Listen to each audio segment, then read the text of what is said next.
Well, stocks on Wall Street are now open as the top three major indexes look for their fifth straight positive day of trading. Each major index hit new record highs yesterday as the Dow gets closer to that 40K mark. Joining us now for more on this is Laila Maidan. She is an investing correspondent for Business Insider. Thanks so much for being with us. Thank you for having me. So we've seen the Dow inch higher and higher the last couple of days. What's driving investor enthusiasm this week? Well, the major indexes, all three of them, have actually been rallying since Wednesday after Jerome Powell reiterated his intention to continue on in the terms of cutting interest rates this year eventually. Although interest rates remained flat on Wednesday, the market was very optimistic that we're going to see the end of these rate hikes. And so that means the economy is going to be easing up, and markets always like to be ahead of that curve.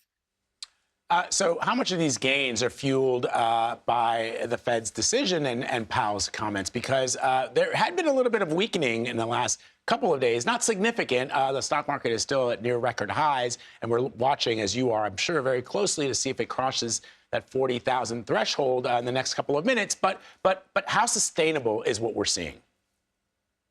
Well, we're in a very concentrated market right now. You know, I'm sure you've heard about the Magnificent Seven that have been pulling a lot of these indexes and causing also a lot of optimism. But the Dow specifically, some of the major movers right now, Goldman Sachs, for example, and also the Home Depot, which had strong revenues. So some of it is the anticipation of rate cuts.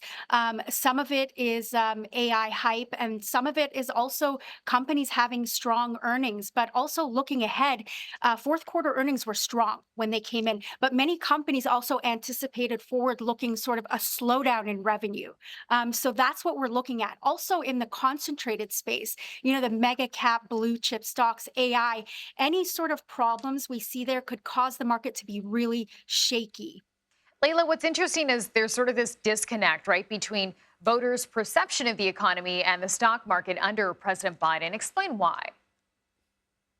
Well, Chanel, what investors are seeing, the numbers that they're looking at versus the numbers that the average American household is looking at are different. And so, you know, fourth quarter earnings were strong, yes, but what did some companies have to do to get there? A lot of layoffs and cutbacks.